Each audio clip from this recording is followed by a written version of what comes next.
On this leg of the journey, we traveled from Torrey to Moab, Utah.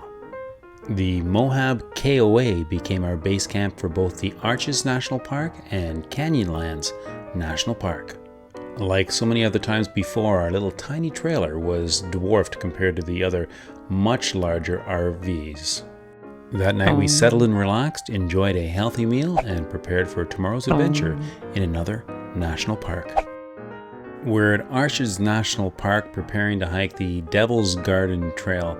I have to say the drive throughout the park is quite something, beautiful in itself. Many people who don't necessarily have the legs for a good hike can enjoy the park just by driving around. In any case, this is the longest trail. It has the most arches, and it's the furthest from the visitor center. So we're hoping it's going to cull out some of the less enthusiastic, and the trail will be more peaceful. We'll let you know.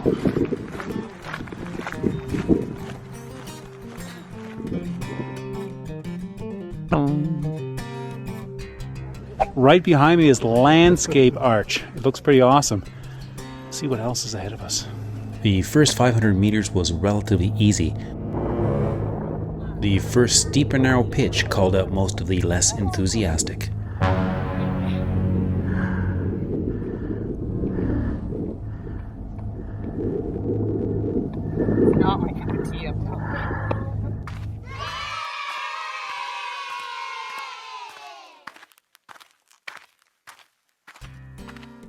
After that steep pitch, the only people that remained on the trail were the young, athletic, enthusiastic, or generally stupid. Partition Arch.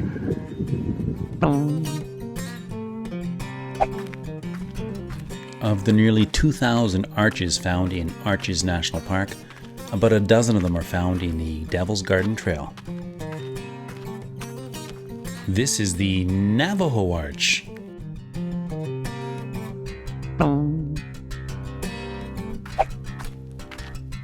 From the Navajo Arch, the trail was relatively simple until we reached the Stone Bridge.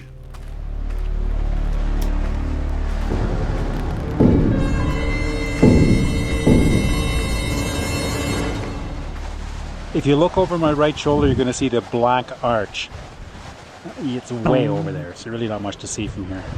We're off to 007. Dun dun dun dun dun dun dun. The Black Arch was found on the other side of the Stone Bridge, where Tracy turned around and returned back to the car. So I continued on the trail to see what other adventures I could find. Behind me is the 00 Arch, licensed to thrill. The 00 Arch was exactly as it sounds, one arch right on top of the other. We're at the end of the trail. This is the Dark Angel. It looks like a pillar rather than an arch, but it's still spectacular. The Dark Angel was the end of the trail. From that point forward, it was referred to as the primitive section, the less traveled and the more technical trail. I'm on the primitive portion of the Devil's Gardens. It's a part they don't recommend unless you're confident on the trails. And it's wild and beautiful. Also, there's hardly anybody here. Every time I turn a corner, there's something else that's just blows my mind.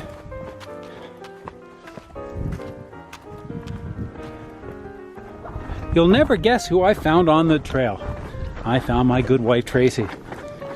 Long story short, we got a barrier about halfway around the loop that Tracy was uncomfortable with, so she went back, no problem, and I kept on going. But once she got back to the parking lot, she decided, I'm going to keep going. So she went back the opposite direction of the loop, and we met about halfway around. Big surprise. A very pleasant surprise. Glad you didn't go back around the other way. That's right.